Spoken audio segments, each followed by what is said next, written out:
Salve, leitores!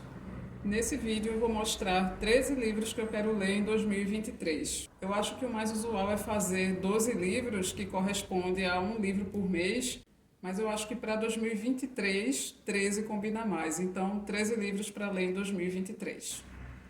O primeiro é Montanha Mágica, do Thomas Mann. Essa edição aqui eu encontrei super barata num sebo aqui em Recife. Ela custou só R$ 25. Essa versão aqui tem 900 e poucas páginas. Eu acho que isso muda um pouco, 957. Eu acho que muda um pouco de edição para edição. Essa daqui ela é um pouco pequena, mas consegui esse livro pelo preço que eu consegui, eu acho que valeu super a pena. Ele é um tipo de livro chamado de romance de formação, que é basicamente um tipo de romance em que é exposto o processo de desenvolvimento de um personagem, seja esse processo físico, moral, psicológico, político. Então isso é destrinchado geralmente desde a infância ou da adolescência até o momento em que o personagem fica mais velho, ou até atingir um estado de maturidade. Nele, o engenheiro recém-formado Hans Castorp, acho que é assim que pronuncia, vai visitar o seu primo Joaquim, que é paciente de um sanatório para tuberculosos que fica numa montanha suíça. E aí ele acaba ficando mais tempo do que o previsto e convive com outros pacientes, cada qual que está enfrentando seus próprios dilemas, seus próprios conflitos. Provavelmente vai ser uma das minhas leituras de janeiro. Bom, o segundo é o Fahrenheit 451, que eu estou muito ansiosa para ler. Vou completar aí as 3 grandes distopias do século XX. As outras são 84 e Admirável Mundo Novo, que eu já li esse ano, 2022. E agora chegou a vez dele. Fahrenheit 451 é uma referência à temperatura em que o papel queima. Ela equivale mais ou menos a 232 graus Celsius. Aqui vive-se uma realidade em que a literatura é considerada uma ameaça e por isso o trabalho dos bombeiros é queimar livros. Apesar de ser uma realidade distópica, eu acho que qualquer semelhança não é mera coincidência. Terceiro livro. Ao verme que primeiro roeu as frias carnes do meu cadáver, dedico como saudosa lembrança a estas memórias póstumas. Um dos maiores clássicos da literatura nacional, Memórias Póstumas de Brás Cubas, revelando vários aspectos da sociedade brasileira da época e todas as suas desventuras. Eu já li em algum momento da vida, mas vai ser como se fosse a primeira vez. O quarto é um livro que faz muito tempo que eu quero ler, que é esse aqui, Um Sopro de Vida, da Clarice Lispector. E o que mais me deixou com vontade de ler esse livro foi uma citação que eu li há muito tempo na internet, que dizia o seguinte: fiquei sozinha um domingo inteiro. Não telefonei para ninguém e ninguém me telefonou.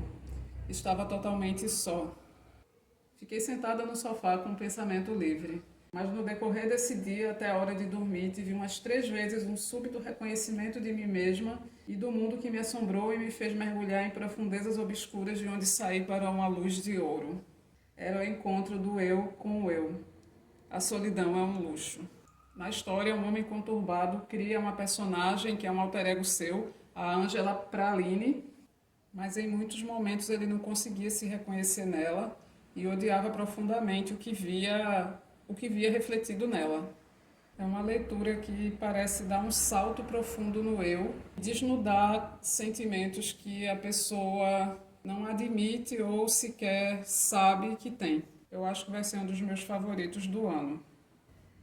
O quinto livro é Carmela, a Vampira de Castein, junto com alguns outros livros aqui da relação. Ele está lá no unboxing da Black Friday que eu fiz.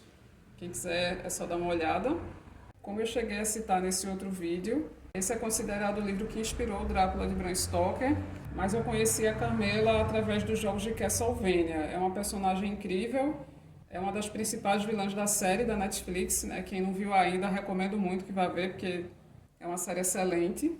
Eu conheço a do jogo, a da série, e agora quero conhecer mais profundamente na literatura.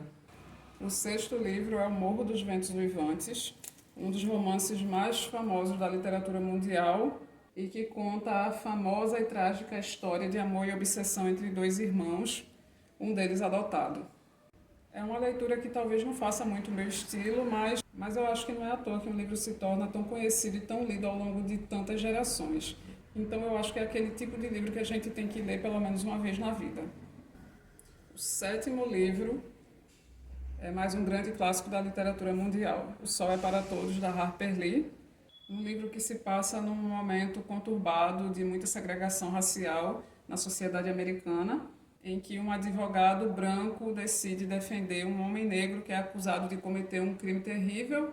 Por isso passa por muitas situações complicadas, tendo em vista que a sociedade não estava muito preocupada se aquele homem era realmente inocente. A sociedade queria apenas julgar e condenar. Então acho que vai ser uma das leituras mais emocionantes de 2023. Agora aqui na segunda pilha, a maioria são livros que eu já tenho há mais tempo e que eu andei enrolando um pouco para ler. E também tem mais livros aqui de não ficção. O oitavo livro é O Mundo Assombrado pelos Demônios, do maravilhoso Carl Sagan. O primeiro de não ficção aqui da lista. Vai ser o primeiro livro dele que eu leio. Eu tenho uma admiração muito grande. Já vi muitas coisas sobre ele na internet, assisti a série Cosmos e depois desse pretendo ler outros. Tenho certeza que eu vou gostar. E é um livro que fala sobre erros cometidos por religiões, por pseudociências, senso comum, o humor típico dele. E é um livro cheio de informações. Eu acho que é o tipo de coisa que precisa muito ser lido hoje em dia, que a gente está vivendo aí tempos sombrios, né? Então, viva a ciência! O nono livro é o Psicologia das Massas e Análise do Eu, de Freud. Outro cara que eu admiro muito, sempre vejo muitas coisas sobre ele, mas eu ainda não tinha lido nenhum livro. Então esse aqui vai ser o primeiro. Eu acho que eu fiz uma ótima escolha. E a principal questão aqui é: o que mantém coesa uma massa de pessoas? Aqui ele vai esmiuçar como se dá o funcionamento de grandes grupos, detalhes que fazem com que grandes grupos de pessoas se submetam a uma ideia em comum. Com certeza também aquele tipo de leitura muito necessária para a sociedade atual. O décimo livro é um também muito conhecido, que eu tenho há um certo tempo e ainda não li, O Príncipe de Maquiavel. Aqui a gente está mudando um pouco os ares. Temos uma leitura, um baita clássico, né?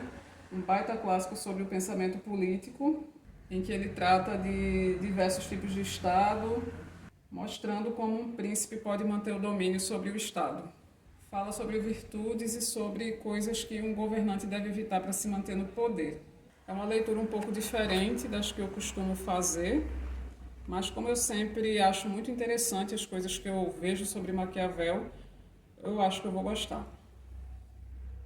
11º livro, também é um livro de não ficção, voltando aqui um pouco para a ciência, temos Uma Breve História do Tempo, de Stephen Hawking.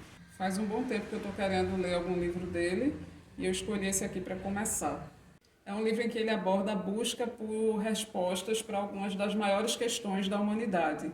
A origem do universo, tempo, início, fim, se é infinito, sobre as dimensões. Ele tem algumas ilustrações. Deixa eu ver. Fala sobre mistérios da física, buracos negros. Enfim, para quem gosta de ciência, para quem gosta de falar e de ler sobre as coisas do universo, com certeza vai ser uma boa leitura. O 12º livro é o Tudo é Eventual, de Stephen King. É um livro que eu comprei num evento literário já faz uns bons anos, mas eu não li ainda. É um livro de contos, são 14 aqui, e eu só li o primeiro, e já faz um certo tempo. Mas na época não estava descendo bem, porque não era bem o tipo de coisa que eu estava a fim de ler. Mas é um autor que eu quero ler mais e que eu quero comprar mais livros no ano que vem. E fechando, o 13º livro é o Duna, o classicão da ficção científica, estilo que eu tenho gostado muito de ler. Eu assisti o filme, gostei, mas essa nem foi a principal coisa que me fez se interessar por esse livro. Foi mais o que eu li a respeito, né, o que eu vi as pessoas falando sobre ele ter muita trama e muito jogo político. além, é claro, do fato de ser de ficção científica. A trama se desenvolve a partir do momento que o Paul Atreides, que é herdeiro da Casa Atreides, uma família nobre do império que governa vários planetas, né, dentro do universo conhecido da série, ele se vê obrigado a ir para o planeta Arrakis, que é um planeta deserto e perigoso, onde tem esses vermes gigantes aqui, para tentar garantir o futuro do seu povo. E aí ele acaba se envolvendo com os nativos de lá, que acreditam em certas profecias com as quais ele pode ter algo a ver. E esses foram 13 livros que eu quero ler em 2023. Pretendo ler muito mais do que isso. Espero que eu consiga ler todos eles. Já tenho uma lista enorme de outros livros que eu pretendo comprar, mas eu vou tentar não pular nenhum desses daqui, até porque tem alguns que eu já tenho há um certo tempo e eu ainda não li. Agora mesmo eu vou gravar outros 2 vídeos, um falando sobre 10 ou talvez mais alguns livros que eu pretendo comprar em 2023 e outro montando a TBR de janeiro, escolhendo alguns desses e mais alguns outros não lidos que eu vou trazer para cá. Então é isso, para seguir acompanhando é só fazer essas coisas aí no YouTube que vocês sabem quais são e em breve eu estou de volta. É isso, até a próxima!